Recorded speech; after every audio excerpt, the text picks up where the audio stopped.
La scène s'ouvre sur une vue en plongée d'une salle de classe. L'agitation est palpable. Les élèves discutent en petits groupes, certains sont assis sur les bureaux, d'autres se déplacent. Des brouhahas parsèment l'image, renforçant cette sensation de bruit constant et de désordre ambiant. Au milieu de ce chaos, un garçon reste prostré à son bureau, isolé par son activité. L'attention se porte ensuite sur Do-hwan, qui est intensément concentré sur ses écrans. Ses camarades s'approchent de lui, non pas par intérêt, mais pour se moquer ouvertement. Le premier garçon, avec un sourire narquois, lance « Do-hwan, tu es encore en train de jouer ?» Pendant ce temps, la pensée interne de Do-hwan s'affiche avec lassitude. « Ah, je déteste vraiment les jeux vidéo. » Cela crée un contraste saisissant entre ce qu'il fait et ce qu'il ressent. Un deuxième garçon intervient avec mépris, « À l'école, en plus.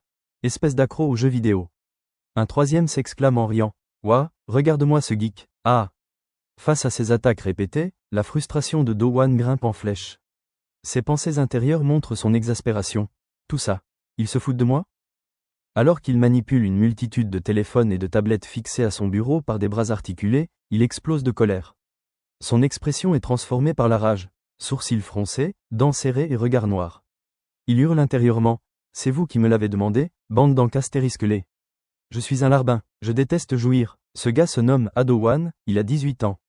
Alors qu'il manipule une multitude de téléphones à une vitesse surhumaine, il hurle son dégoût. « Ah, je déteste jouer. » Alors qu'il est en pleine crise, le garçon est soudainement interrompu.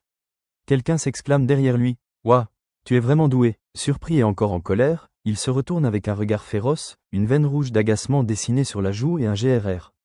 Il pense alors. « Ah, c'est qui, encore ?» Sa colère retombe instantanément lorsqu'il réalise qui lui parle. Il s'agit de Ju-Alin, 18 ans, décrite dans les pensées du garçon comme « la déesse de la classe 7 ». Elle regarde son propre téléphone avec une expression déçue et confie. « J'ai beau essayer, je n'y arrive pas. » Un bruit de notification, Dililing, retentit de son téléphone affichant le jeu Life Game. Do-hwan est sous le choc. Alors comme ça, même une fille comme elle joue. Dans mon lycée? Il lui demanda. « Oh, c'est Life Game ?» Puis il pensa. Tous les gars ont dû avoir un faible pour elle à un moment ou un autre, moi compris, évidemment. Même si elle ne doit probablement pas connaître un nul comme moi. Dire qu'à moins que rien n'a pu lui adresser la parole. Oui, j'ai parié que j'aurais plus de points que les autres, mais je me retrouve dernière. Do-hwan est totalement déstabilisé par cette situation. Il bégaye nerveusement, les joues rougissantes. Est-ce que... Elle lui répond simplement, oui. Do-hwan propose timidement, tu veux que je joue à ta place? Elle décline avec douceur, non, c'est bon. Tu sembles déjà très occupé. Mais non, je le fais parce que ça me plaît. Tu sais, on dit que la vie est un jeu. Alors plus tu joues, plus ça t'aide dans la vie. Il est dans un état d'incrédulité totale. Lorsqu'elle rit à sa plaisanterie sur le fait que la vie est un jeu, ses pensées s'emballent, elle a ri. Elle a vraiment ri? Point. Pour lui, c'est une victoire monumentale, car c'est la première fois qu'il parvient à lui adresser la parole. PFFT, n'importe quoi, ça ne signifie pas ça, dit-elle. Son esprit s'emballa intérieurement, ses joues rougissent, il se dit, est-ce que ça veut dire qu'on va devenir super proches tous les deux? Il ajouta, si tu veux réussir ce jeu. Mais l'arrivée d'une troisième personne, une autre fille en survêtement rouge, brise instantanément l'ambiance. Elle lui demanda, Alain, tu fais quoi ici avec lui? C'est un ami? Elle change brusquement d'attitude, passant de la timidité à une sorte de panique sociale. Elle s'exclame avec un enthousiasme forcé. Non, je t'attendais. Ah, désolé, tout le monde est parti manger. Allons-y, nous aussi. Dès que Alain s'en va en disant « désolé », et pour le jeu, je te le laisse, le garçon retombe dans une profonde déprime. Ouais, je ne suis qu'un nul, après tout. À quoi je m'attendais? En plus, elle ne connaît sûrement pas mon nom. Alors qu'il est au plus bas, Alain réapparaît soudainement dans l'encadrement de la porte. Elle affiche un sourire radieux et amical. Elle lance un joyeux « Merci, Do-hwan ». Il est littéralement pétrifié. Ses yeux s'écarquillent, ses joues deviennent écarlates. Sa pensée intérieure est radicale et teintée d'une euphorie mélodramatique. Elle connaît mon prénom. Je peux mourir sans regret maintenant. Franchement mec, tu veux juste mourir à cause de ça? Bro, tu as besoin d'une sérieuse délivrance. Un message système apparaît sur son écran avec un bruitage, Diling, votre personnage est décédé. Le garçon, toujours sous le choc de l'interaction réelle, lâche un « quoi ?» Point, oups, il est mort pendant qu'on parlait. Message du système. Sur l'écran, le verdict tombe froidement. Votre personnage est décédé. Et, pénalité, vous avez perdu l'épée du roi. Et pourquoi il a fallu que ça tombe sur cette épée? Do-hwan est terrifié à l'idée que le psychopathe apprenne la perte de son arme préférée. Sorti de nulle part dans un accès de rage, il saisit violemment la tête de Do-hwan et l'écrase contre le bureau avec un bruit sourd bang. Il l'insulte violemment, Do-hwan. Espèce d'enfoiré. Il reproche à Do-won d'avoir quitté son téléphone des yeux. Son expression devient sadique et exaltée lorsqu'il s'exclame. Tu penses que ça va te sauver? Point. Ce gars se nomme Min Cheol-woo, 18 ans. Do-won, la tête écrasée sur le bureau, tenta de parler. Désolé Cheol-woo. Do-won tente une approche ironique à la fin, proposant d'offrir sa propre épée tout en disant « Alors calme-toi ». Ce à quoi Min Cheol-woo, encore sous le choc, ne peut que bégayer « Vraiment ?» Il fallait le dire plus tôt « Ah, mais, tu penses que ça va te sauver ?» Min Cheol-woo prenait un malin plaisir à frapper Do-won. Il dégage une assurance cruelle et une décontraction totale. Il ne semble pas en colère, mais plutôt amusé. Il frappe et donne des coups de pied avec une aisance qui montre une habitude de la violence. Il affiche un sourire narquois permanent. Ses yeux sont écarquillés par l'excitation ou l'arrogance. Il regarde sa victime de haut, avec un mépris total. À ce moment-là, Do-won se disait « C'est reparti ». Dans ces moments-là, je me demande toujours si le dicton « La vie est un jeu » n'a pas été créé pour que des enfoirés comme lui en profitent. Ils prennent un malin plaisir à piétiner ceux qui sont plus faibles qu'eux, ils montrent à toute leur force, et deviennent ainsi de plus en plus importants au lycée. De leur point de vue, je ne suis qu'une cible à abattre pour augmenter de niveau, un trash mob. Il lui lança « Tu dois faire mieux, Do-won. Si tout ce que tu sais faire, c'est jouer aux jeux vidéo, fais-le bien, au moins. Ah, au fait, j'ai recommencé le jeu Lost RPG, mais je ne peux rien faire avec mes items pourris. Alors, tu as une semaine pour m'apporter l'épée du roi Pyro. Tu plaisantes, n'est-ce pas? Comment veux-tu que je trouve un équipement légendaire en une semaine? Mais Min Cheol-woo, sans aucune pitié, commença à se moquer de lui. Il lui dit « Tout à l'heure, tu ne regardais pas mon portable parce que tu bavardais avec Alain, hein? Tu rougis, sérieux? Quel homme tu fais, putain? Ah !» Il ajouta « Je vais te motiver un peu. Si tu ne m'apportes pas l'épée d'ici la fin de la semaine de vacances, je te foutrai à poil, et te défoncerai devant Alain. » Do-won est terrifié, la bouche bée et le regard fuyant. Sa panique est palpable alors qu'il réalise l'impossibilité de la tâche. Le harceleur change de ton pour passer à la dérision devant ses camarades. L'ami du harceleur, Cheol-woo, lui dit « Et, demain, c'est les vacances, ça te tente d'aller boire un verre avec les nanas du lycée pour filles, ce soir? Elles sont jolies ?» Une fois son agresseur parti, Do-won se retrouve seul dans la classe dévastée, chaise renversée. Son agitation laisse place à un effondrement total. Il est assis par terre, prostré, fixant l'écran de son téléphone. Il est recroquevillé, les épaules tombantes. Ses pensées sont amères et désespérées. Il regarde le jeu mobile en mode « combat automatique » qui tourne sur son téléphone. Ah, fais chier. Jeu de merde. Le visage marqué par la défaite et la rage, il hurle intérieurement. Arg. Je déteste les jeux, putain. Cependant, cette colère laisse immédiatement place à une transformation radicale. Le comportement du garçon change du tout au tout. Il apparaît soudainement rayonnant, rougissant de plaisir et d'excitation devant son écran. Il révèle alors la vérité sur sa nature obsessionnelle, avouant que sa colère précédente n'était liée qu'à une situation de soumission. Il pense avec un grand sourire. Enfin, seulement quand je fais le larbin. Puis il admet sa véritable passion. En réalité, je suis accro aux jeux vidéo. Installé confortablement dans son fauteuil, le personnage adopte une posture détendue. L'agitation physique se limite au bruit frénétique et rythmé de ses doigts sur la souris, clic-clic. Il exprime un profond soulagement d'être seul. Il savoure l'absence de ses oppresseurs scolaires et de l'autorité parentale, ce qui lui offre une liberté totale. Il se dit à lui-même, comme ce sont les vacances de printemps, je n'ai pas à voir ces ENF astérisques irés. Il ajoute, ravi de l'opportunité. Et ma mère est partie en voyage d'affaires, alors j'en profite pour jouer à fond. Le garçon affiche ensuite un sourire en coin, empreint de suffisance et d'une confiance inébranlable. Il interpelle le lecteur imaginaire avec un petit rire méprisant, PFFT, fier de son secret. Il demande mentalement. Vous vous demandez sûrement comment je peux être aussi relax. Parce que, cette assurance provient de son alter ego virtuel. Il ressent une fierté immense, une sensation de puissance absolue à travers son avatar. Il n'est plus le garçon frustré, mais une entité dominante qui a tout conquis, au point d'en être presque blasé. Il annonce fièrement. Je suis au niveau max sur Lost RPG. Il se remémore avec une pointe d'arrogance. Après avoir atteint le niveau max, les combats étaient devenus trop faciles et j'avais arrêté. Ah. Alors qu'il déchaîne une puissance magique dévastatrice à l'écran, attaque fracassante. Le personnage fait un constat lucide et amer sur sa propre existence. Il pense avec lucidité. Dans la vraie vie, je suis peut-être un gros nul. Mais c'est loin d'être le cas dans ces univers. Le garçon, assis seul dans sa chambre baignée de lumière, laisse son esprit flotter vers un souhait impossible, remettant en question son identité fondamentale. Il s'interroge tristement. Si ma vie était un jeu vidéo, serais-je différent? Ses mains s'agitent frénétiquement sur le clavier, clic-clic, témoignant d'une concentration extrême. Il tente de se focaliser sur ses objectifs stratégiques pour ne pas laisser son esprit vagabonder. Il se réprimande. Plutôt que de rêvasser, je ferais mieux de récupérer l'épée et d'aller au Battle Home Ground. Soudain, il s'interrompt, surpris par quelque chose. Hein? Je suis mort? Impossible. L'écran affichait. Votre personnage est décédé. Le protagoniste est assis devant son écran, le corps tendu, les doigts crispés sur sa souris. Il est envahi par une anxiété sourde, une intuition négative qui le traverse avant même que l'événement ne se produise. À ce moment-là, j'ai eu un mauvais pressentiment. Et généralement, ça s'avère toujours juste. Son pressentiment se confirme lorsqu'une fenêtre de mise à jour apparaît, annonçant des changements drastiques. Augmentation du niveau maximum, difficulté accrue des boss, et surtout, une baisse des taux d'obtention d'objets rares. Sous le choc de cette annonce injuste, il BE accent aigu gaye mentalement, incrédule face à l'écran. Que? Quoi? Point. La réalité de la situation s'abat sur lui. Son visage se décompose, marquant un mélange de désespoir et de frustration intense. Il sait ce que cela implique. Merde, dit-il. L'obsession prend le dessus. Le temps commence à se diluer.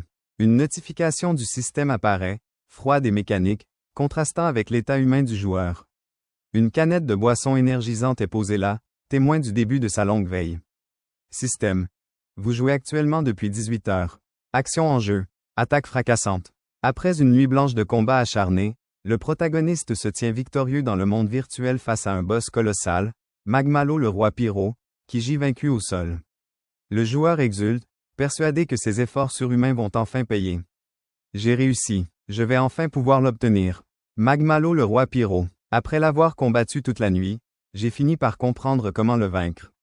L'écran de récompense s'affiche. L'espoir s'effondre instantanément pour laisser place à une colère pure. L'objet obtenu, épée de feu, rare, est bien en deçà de ses attentes et ne vaut pas l'effort fourni. Il ne comprend pas cette injustice mathématique. Malgré la colère et la prise de conscience, il ne s'arrête pas. Il s'enfonce dans une boucle infernale. Le temps passe, impitoyable. L'environnement autour de lui se dégrade. Les canettes vides et les emballages de nourriture s'accumulent sur le bureau, formant une montagne de déchets.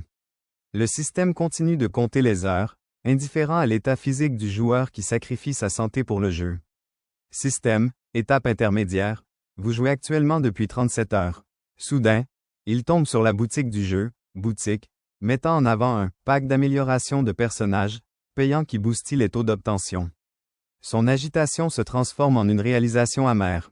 Il comprend qu'il n'est pas victime de malchance, mais d'une manipulation commerciale. Son expression passe de la fureur au dégoût.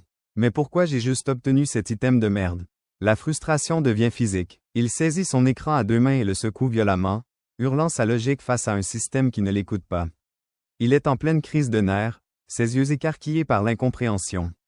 Si le niveau de difficulté augmente, le taux d'obtention aussi doit monter. C'est pour ça, il y avait une raison. Bande d'enfoirés accros à l'argent. Système, étape critique. Vous jouez actuellement depuis 64 heures. Son comportement devient presque mystique et désespéré lorsqu'il implore le sort devant un petit objet. Faites que je l'obtienne, pitié. Il est en proie à une détresse financière et émotionnelle totale, se lamentant. J'ai dépensé toute ma fortune, alors pourquoi? Pourquoi je n'arrive pas à l'obtenir? Le dos courbé, la tête entre les mains. Ses pensées, exprimées par un « ah » lourd de fatigue, montrent un basculement vers le désespoir. Il finit par admettre son état extrême. Je suis crevé. J'ai l'impression de mourir. Son agitation est interne. Il est figé par l'épuisement physique après ce que le système lui révèle. Vous jouez actuellement depuis 144 heures. Point. Le sol jonché de canettes de boissons énergisantes et de bols de nouilles instantanées témoigne d'un comportement autodestructeur où les besoins vitaux ont été sacrifiés pour le jeu. Ado-wan est obsédé par l'obtention d'un objet ou d'un résultat dans le jeu. Son expression est terrifiée, les yeux écarquillés et injectés de sang, soulignant une fixation maladive. Il réalise avec effroi, ce n'était pas juste un problème de taux d'obtention. Battre un monstre tout seul prend beaucoup trop de temps. Et comme mon niveau est trop bas, personne ne veut de moi dans son équipe. Il ne me reste plus qu'un jour maintenant. Si ça continue comme ça, demain. Il s'imagina la scène où il se faisait tabasser devant Alain. Sa tension monte lorsqu'il réalise qu'il a été manipulé. Mec, c'est seulement maintenant que tu réalises que tu es un mouton? Dans un moment de colère impuissante, Il serre les dents, les larmes aux yeux, et s'exclame, « Merde. NGH. Depuis le début, je me suis fait avoir par cet enfoiré de Chelou. » Point. Il se sent rejeté et inutile, constatant avec amertume alors qu'il regarde son interface de jeu. Même le pack que j'ai acheté va bientôt expirer. Il ne lui reste que 8 minutes. Maintenant, c'est terminé. Mais soudain quelque chose se passe à l'écran.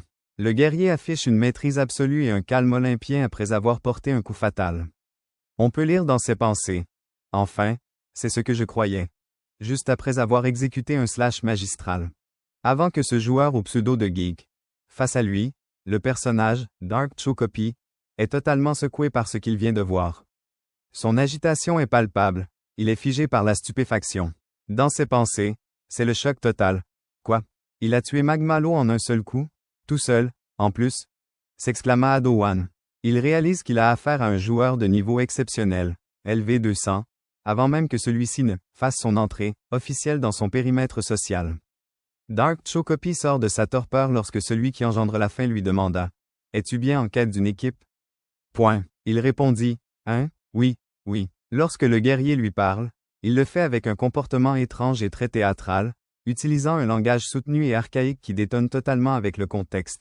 Il se trouve que j'ai justement besoin d'un vassal pour guerroyer contre les monstres. Le garçon change immédiatement d'attitude. Son agitation tourne à la confusion, voire au mépris intérieur. Il se demande si le guerrier est sérieux. Au fait, pourquoi il parle de cette manière? C'est un concept ou quoi? On dirait un attardé. Point. Cependant, Ado-Wan est pragmatique et opportuniste. Il se ravise instantanément en pensant. Mais un attardé super fort. Je ne dois vraiment pas laisser ce gars filer. Le guerrier, dont l'expression reste impassible derrière son armure, semble réfléchir longuement. Ce silence provoque une angoisse immense chez le garçon, qui le supplie intérieurement dans une répétition frénétique. Dis oui, dis oui, dis oui, dis oui, dis oui, dis oui. Finalement, Ado-Wan adopte un comportement de soumission feinte pour flatter l'ego du guerrier et s'assurer sa protection. Il s'exclame avec une fausse dévotion. Votre Altesse, en tant qu'humble serviteur et loyal sujet, je vous implore de me laisser vous servir et me battre à vos côtés. Le guerrier s'exclama. Avoir un compagnon serait plaisant. Je t'autorise à m'accompagner. Point. Ado-Wan se dit intérieurement. Il a dit oui. Lorsqu'il consulte les notifications du système, son excitation laisse place à la stupéfaction. Il est d'abord transporté par l'obtention de ce qu'il cherchait. Je l'ai eu. Je l'ai enfin obtenu. Point. Mais en voyant qu'il a reçu 2 objets au lieu d'un, il s'exclame avec une surprise totale. Oh. J'en ai même eu 2? L'analyse de l'objet le plonge dans un état de choc incrédule. Ses yeux s'écarquillent devant les statistiques de l'arme. Attends.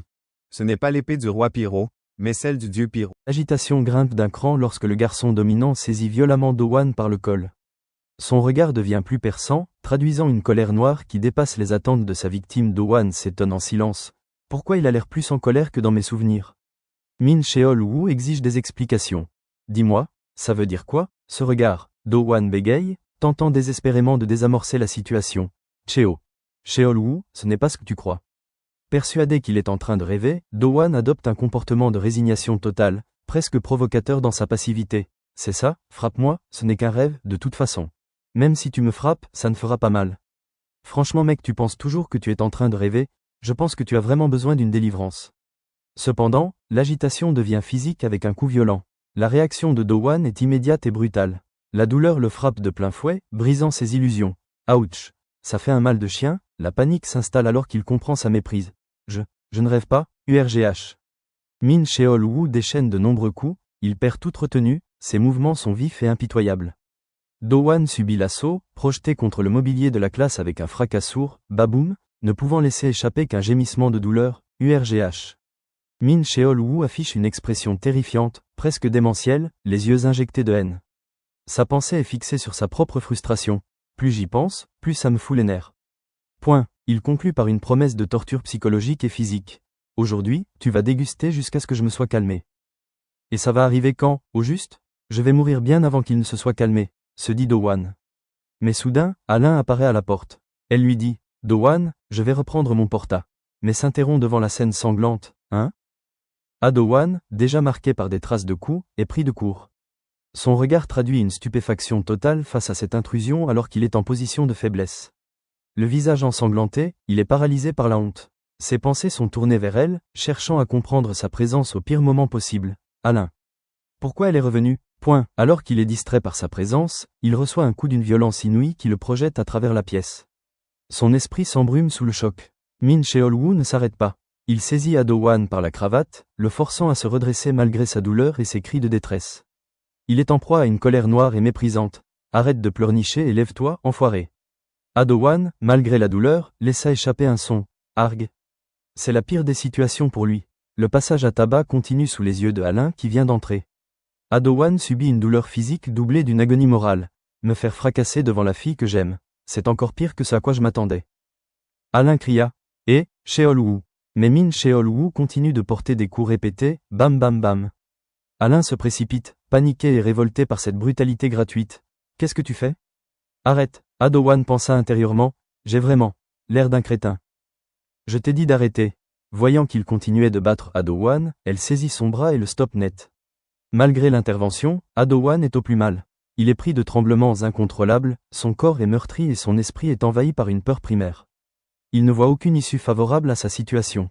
Min Cheol-woo la regarda avec une attitude dédaigneuse et menaçante, lui lançant avec froideur, « Tu es vraiment têtu, tu sais ?» Avec brutalité, il lui agrippe les cheveux, lui tirant la tête en arrière.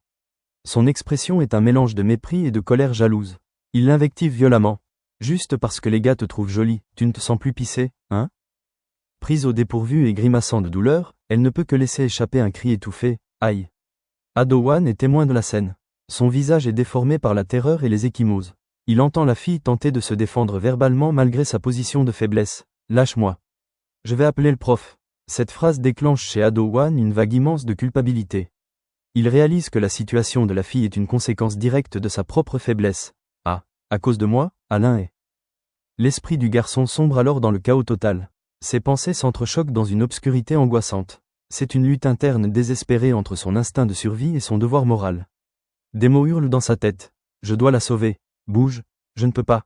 C'est ma faute. J'ai peur. Pitié. » Il est tétanisé, recroquevillé sur lui-même, écrasé par le poids de son impuissance, concluant intérieurement « Je ne peux vraiment pas le faire. » Pendant ce temps, l'agresseur, agacé par les protestations, se retourne avec irritation, mêle en veilleuse « Putain !» C'est cet instant précis qui provoque le déclic. Contre toute attente, et en contradiction totale avec sa pensée précédente, le corps du garçon réagit avant son esprit. Il se jette en avant dans un élan suicidaire, le visage en pleurs mais résolu, hurlant « Bas les pattes, enfoiré !» Il arme son bras et frappe de toutes ses forces. L'impact, bim, se fait entendre. À cet instant, sa pensée est claire et impérative « Je dois agir maintenant !» Mais cette séquence se termine sur un retour brutal à la réalité. Le coup de poing, lancé avec tant de désespoir, est arrêté net. Min Cheol-woo a simplement intercepté le poing dans sa paume ouverte. Il regarde Do-won avec une expression d'ennui et de surprise méprisante, soulignant l'écart de force insurmontable. Do-won semble totalement résigné, comme s'il avait accepté son sort. Alors qu'il reçoit un coup de poing brutal, ses pensées défilent, lourdes de désespoir. Que j'agisse ou non. Alors que le poing adverse est sur le point d'atteindre son visage, il conclut mentalement, ça ne change rien. Soudain, une notification sonore et visuelle apparaît. Dealing, suivi de l'annonce froide. Calcul terminé. Nombre de points d'expérience total atteint. Une évolution fulgurante se produit à travers une série de fenêtres. Le statut de Do-won change frénétiquement. Classe rare, vous avez été reconverti en larbin prometteur. Classe héroïque, vous avez été reconverti en larbin émérite. Classe légendaire, vous avez été reconverti en larbin transcendant. Enfin, le système devient agressif avec une nouvelle notification. Compétences débloquées, attaque fracassante. Le comportement de Do-won change radicalement. L'apathie disparaît pour laisser place à une explosion de violence cinétique. Il déclenche la compétence qu'il vient d'acquérir. L'air est saturé par la vitesse de ses mouvements, matérialisé par une multitude de points frappant simultanément dans un vacarme visuel, bam bam bam. Min Cheol-woo, qui dominait l'instant d'avant, est pris de court, exprimant une confusion totale. Sous la puissance de l'impact, son visage se déforme, du sang gicle, et il est littéralement propulsé en arrière, inconscient. Alain assiste à la scène, pétrifié. Ses mains sont plaquées contre sa bouche pour étouffer un cri. Ses yeux sont écarquillés, remplis d'une terreur absolue et d'incrédulité face à cette violence surnaturelle. Do-won commence à faire le lien entre la réalité et le virtuel. Toujours haletant, le souffle court, il écarquille les yeux, frappé par une intuition soudaine. Ça ne serait pas une des compétences du jeu? Totalement dépassé, il balbutie, la voix tremblante. C'est C'est quoi, ça? Le calme retombe brutalement sur la salle de classe dévastée. Le garçon gît au sol, épuisé, au milieu des chaises renversées. Un écran holographique bleu apparaît soudainement, Dealing. Le message annonce froidement, le monstre Min Sheol Wu a été vaincu. Une nouvelle fenêtre s'ouvre, message de l'administrateur. Ne sois pas surpris, mon cher compagnon. Ceci est un présent pour te remercier de la bonté dont tu as fait preuve à mon égard. En lisant ces mots, la peur laisse place à la reconnaissance. Do-Hwan fronce les sourcils, analysant le ton employé. Il murmure pour lui-même, cette façon de parler. Le souvenir, sa mémoire le ramène dans le jeu. Il visualise l'avatar en armure étincelante nommé celui qui engendre la fin, LV200. Il se rappelle leur échange. Dark, et, Votre Altesse, celui, plaît-il? Dark, j'aimerais vous offrir ça.